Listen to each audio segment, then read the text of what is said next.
If you're watching the news lately, you understand that there's a lot happening right here on the border between Syria and Israel.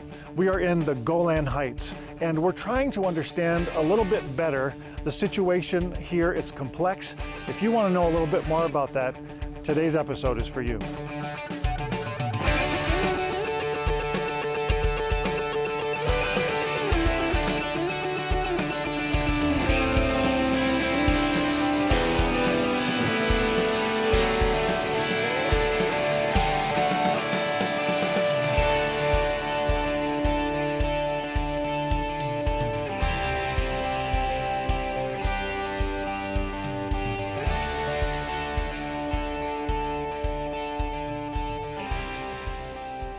You are going to find this episode of the show extremely interesting. We try to navigate away from political issues as much as we can here at First Century Foundations, but today we felt it was important to visit the Golan Heights and to bring you the truth about what is really happening here between Israel and Syria and other related forces that are here on the border. We're going to visit today with my new friend Ilan, and he is a Syrian specialist with the IDF. He is resident at Merom Golan, which is a kibbutz right down here below me and to my right. We're going to visit the kibbutz and find out really what life is like on the kibbutz this close to the border, but also he's going to talk to us about some of the complexities of the situation here in the north. Why do we focus on the north as a Christian people? Well, we do that because we understand from the scripture that this will become extremely strategic land. And I want to read a verse to you from Ezekiel Chapter 38. And here's what it says, beginning at verse 14. Therefore, Son of Man, prophesy and say to Gog, this is what the sovereign Lord says. In that day when my people Israel are living in safety, will you not take notice of it? You will come from your place in the far north, you and many nations with you, all of them riding on horses, a great horde, a mighty army. You will advance against my people Israel like a cloud that covers the land. In days to come, Gog, I will bring you against my land so that the nations may know me when I am proved holy through you before their eyes. It's this significant prophecy and other mentions in Scripture that cause us to focus our attention here in the north. We know that the prophetic word says that one day this will be extremely strategic in terms of what will happen in the last days. But for these days, we want to be sure that we're vigilant. We want to make sure that we are praying for Israel and for the peace of Jerusalem and for these Jewish people who are living right here on the edge of the border. They're living secure in the land, just like the verse of Scripture says. And they want nothing more than just to go about their everyday lives, make their living, raise their family, and do so with very little interruption. And for the most part, we're going to find out that that is what they do here. But they are also on extreme high alert and they are vigilant. So let's go together. We're going to meet with Ilan and let's explore this part of the Golan Heights together. Coming up, Jeff goes off-road at the Syrian border.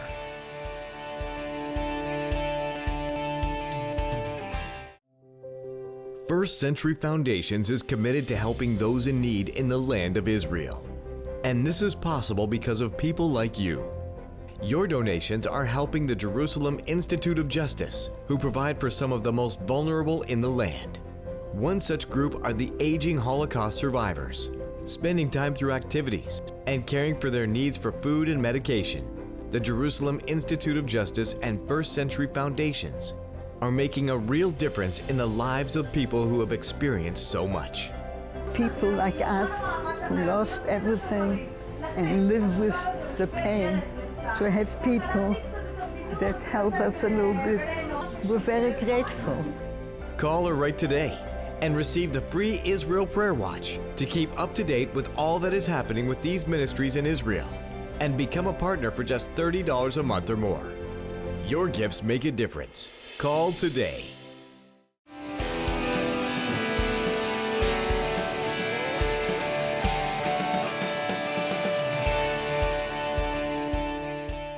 Well, I am excited about the show today. We are here in the Golan Heights, and I'm with my new friend Ilan. And Ilan, you're taking us on a bit of an off-road tour today.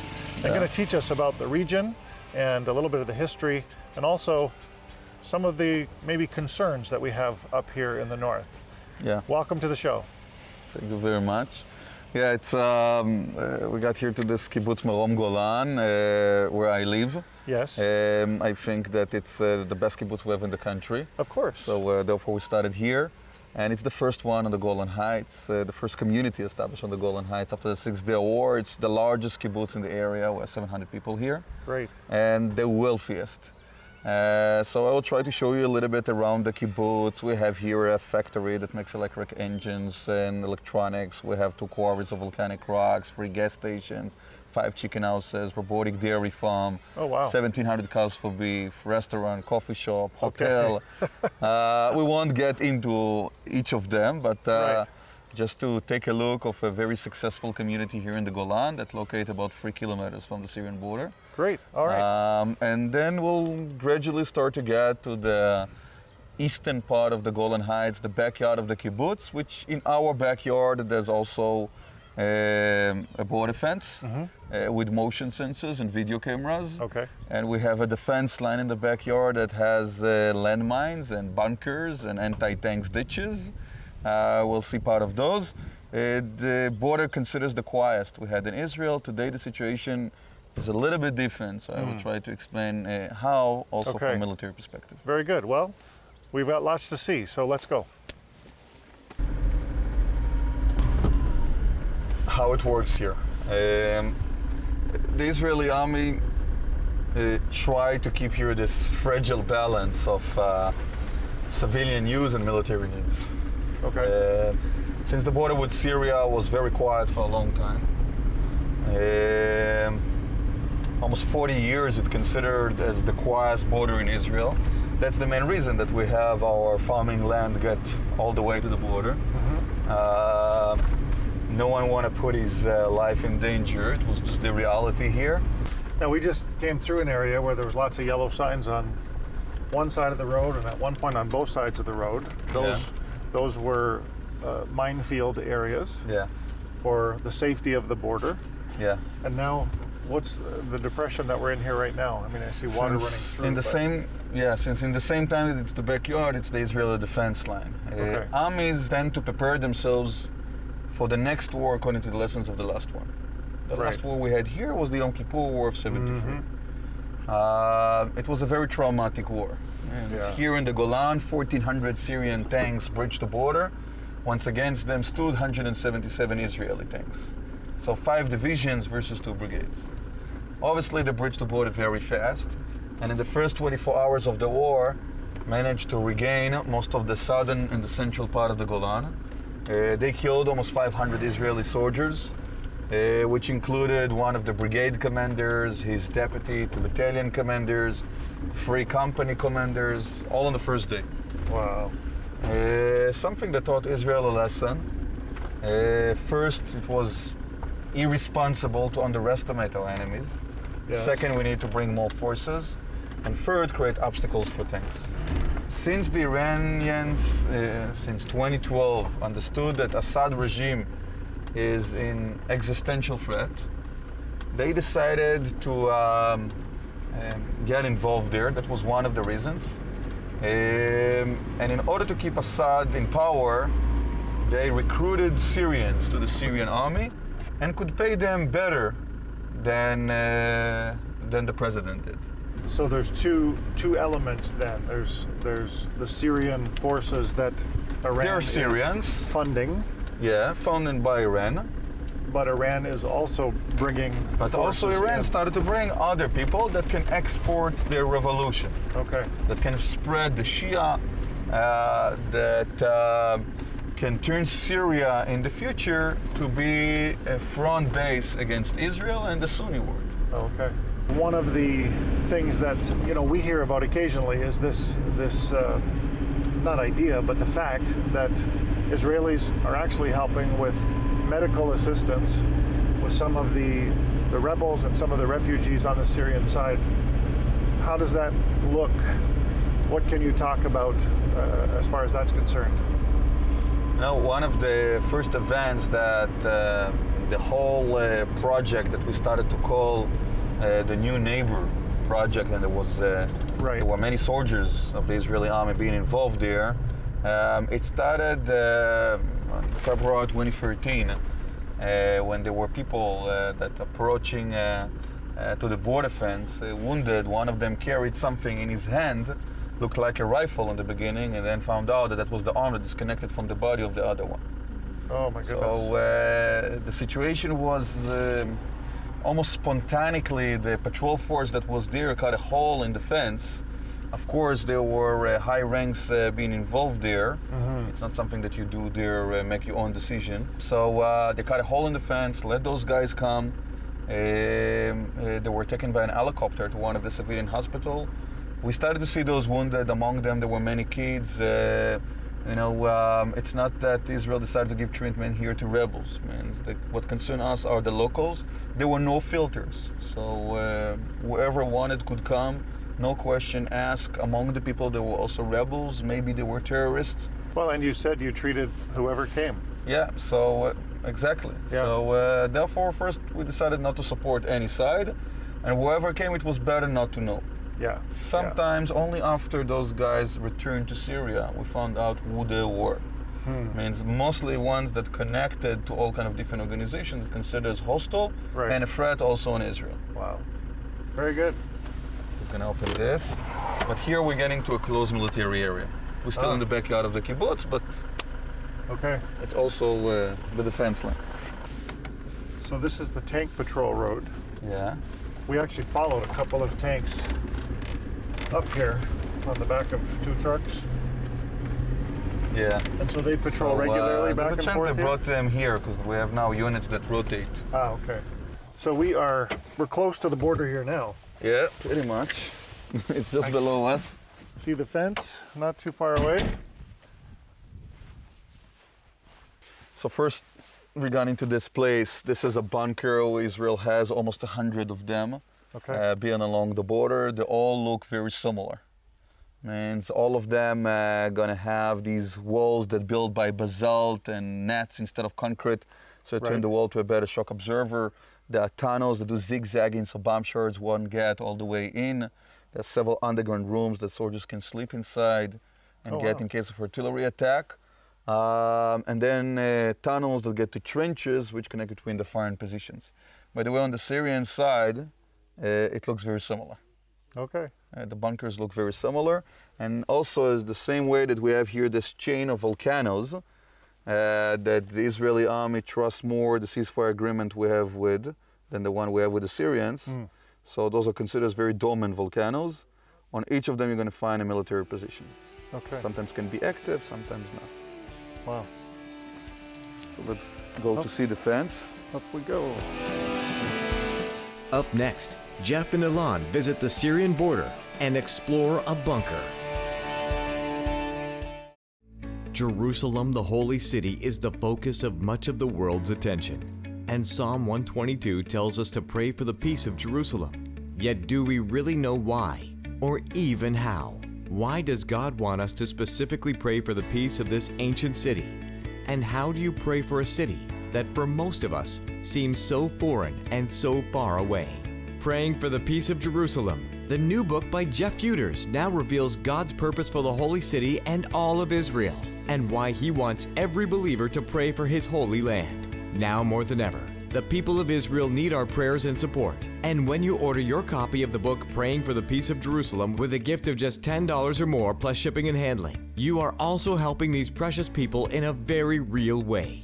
Call the number on your screen now or go online to firstcenturyfoundations.com and order Praying for the Peace of Jerusalem and begin to pray for Israel with understanding and purpose.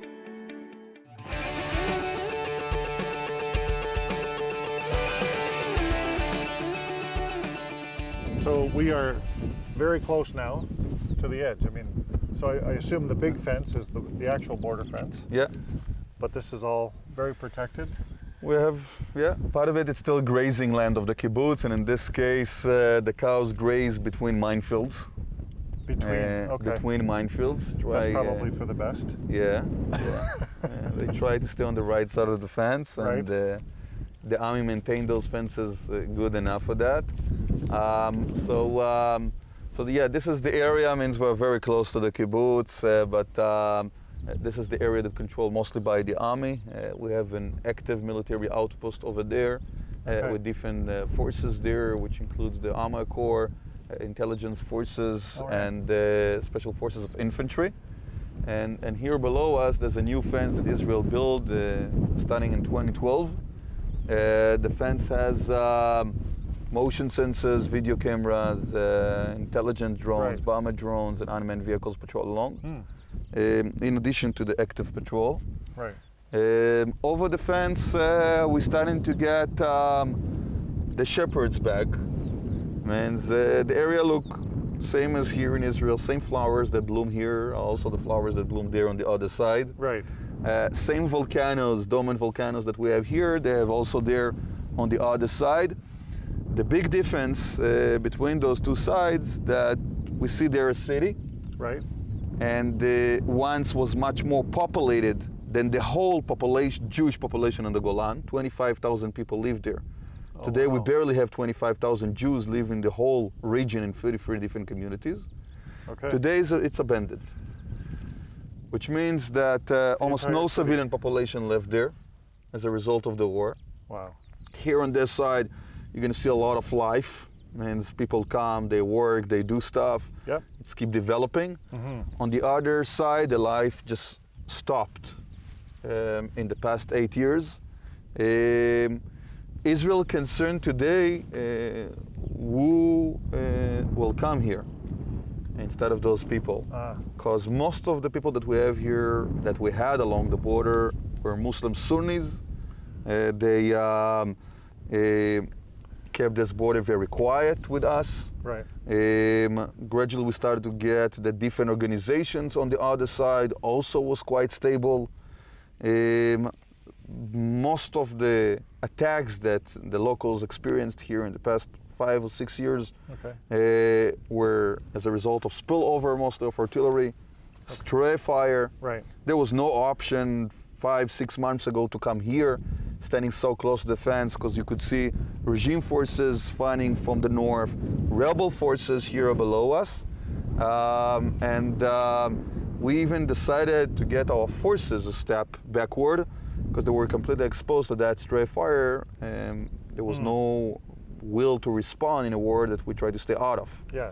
So the decision was preventing different unnecessary provocations, right, and different incidents, and we just decided to get the forces a little bit further west. Yeah. I think that's maybe an important thing to focus in on for a second, that statement, a war that we were trying to stay out of.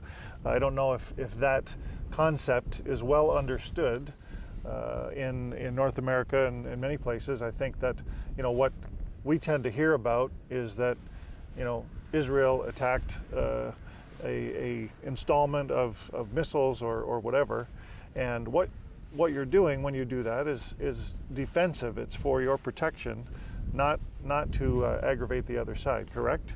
Exactly. Yeah. And, Israel understood different groups fighting different groups.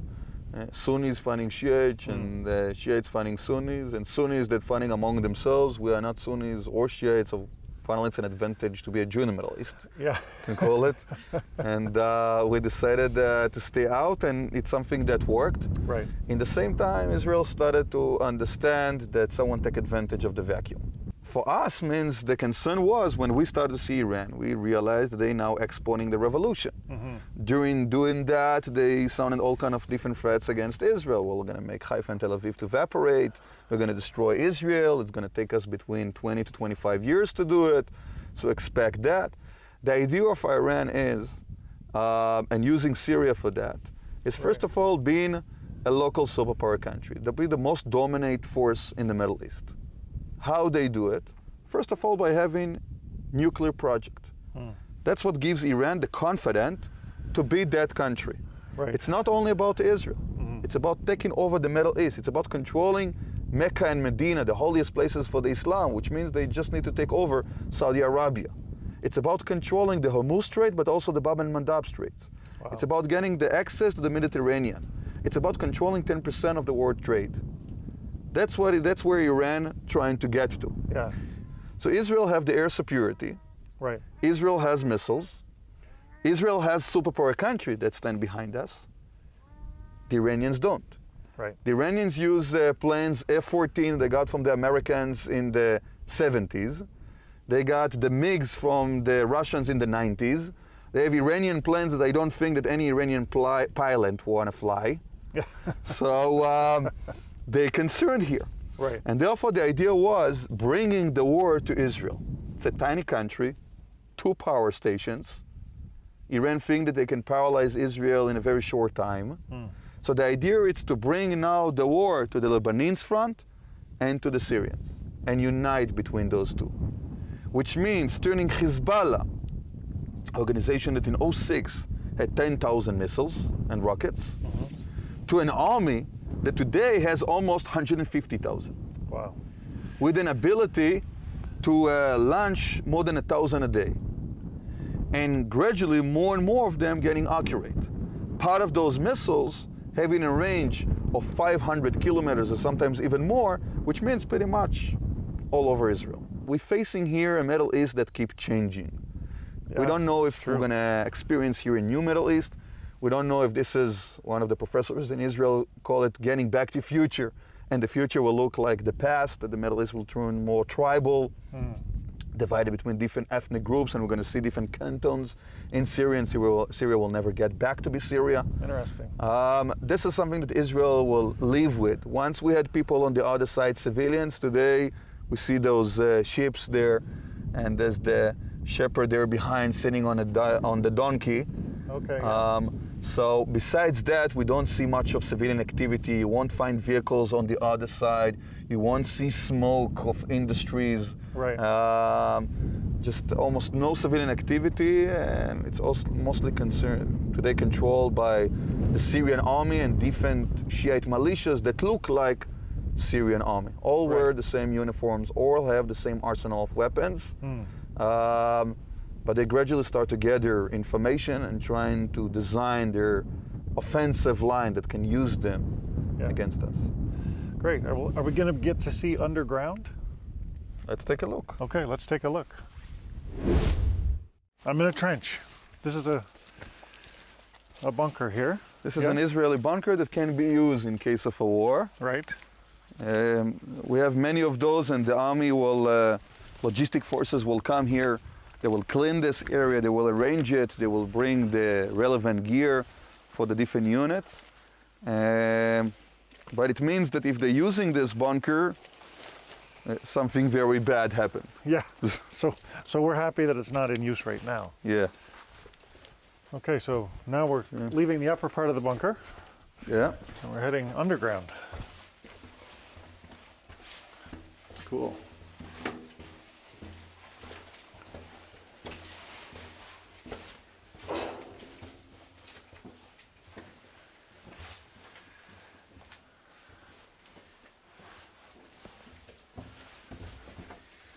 Okay, we got stairs here, and I can't see.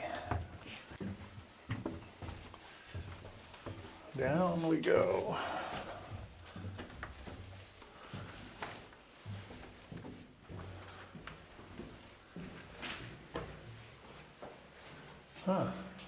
Bigger area here. Yeah. So this is the non-active part of the bunker. Right. And that's where the soldiers sleep, that's where they get inside in case of artillery attack. So the logistic forces will clean this place, bring generators, they will have electricity, they won't use their cell phones. Right. Let's say it won't turn to a 5-star hotel, but it's a very, it's a bonding experience. Yeah. You have your friends with you, it's kind of nice. And cozy, means it's small. Right. Part of the bunkers that we have a little bit bigger, it depends by the purpose, depends by the location of the bunker. Okay. At the entrances of the tunnels, usually they will put signs with the names of the positions. The idea is calling the positions on the top, the firing positions by names, otherwise commanders will instruct by directions. Oh, okay. We don't want, it's not a code language for getting the enemy confused, it's mostly for communicating in the unit. All right. So instead of telling Moshe, we attack from the north, the commander will say, guys, we attacked from the red. There are colors which are the same in every bunker in the Golan. That's the code language. Red means Syria, east, green, south, Israel, west, blue, Mediterranean, north, white, Mount Hermon with the snow one. Ah, white. Easy to remember. Makes sense. Yeah. Let's take this.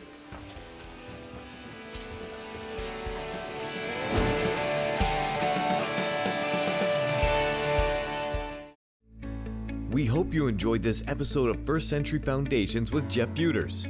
This season is packed with amazing visits with people and places rarely shown on television. And now, for the first time, First Century Foundations is releasing extended cuts from the series with previously unseen footage. In this first DVD of extended cuts, you can now see Jeff's entire visit with Dr. Garth Gilmore to the ancient site of Tel Hazor. This incredible site sheds new light on the conquests of the Israelites as they entered the Promised Land under Joshua. You will also see the full edit of Jeff and desert tour guide Arthur Dumash as they explore the Negev Desert and the abundant plant life that helps to further illustrate the biblical account of the Israelites and just how amazing God is. Call or write today to order your copy of this first Extended Cuts DVD for a gift of $20 or more plus shipping and handling. And be sure to keep watching First Century Foundations.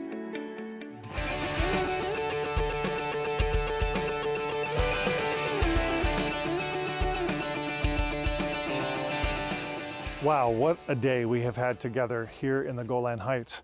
And I hope that as you've watched and as you listen to Ilan share about all of the ins and outs of what is happening here on the border, that you have now a better understanding of the situation here. Of course, as we referenced today, as Ilan was sharing, there's nothing really simple about what's happening here. There's all of the tribal influences on the Syrian side. There's the other countries who are getting involved. It all makes it very complex and very difficult sometimes to follow. What I need you to know is this. We believe that God has his hand here on the land of Israel and on the Jewish people. We believe that God has a plan for the Jewish people that stretches into the future. We believe that they will come to know Yeshua as their own Savior, and we want to pray to that end. And so we encourage you today, as you watch the news footage, as you think about all of the things that are happening here on the border between Israel and Syria, all of the complexities of this incredible situation, that you will continue to pray. Pray for the land of Israel, for the people of Israel, and pray that God will help ministries here to reach out and to touch hearts and lives with the compassion that only God can give us. Thanks for watching today. Thank you for your prayers and your financial support. God bless you. We'll see you next time on First Century Foundations.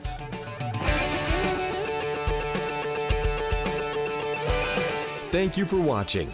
To learn more about this program and the ministries in Israel that we help, or to receive the Israel Prayer Watch, call the number on the screen or visit us online at firstcenturyfoundations.com. And to keep up to date on all that we're doing, you can follow us on Facebook and Instagram. Join Jeff Feuders again in Israel next week on First Century Foundations.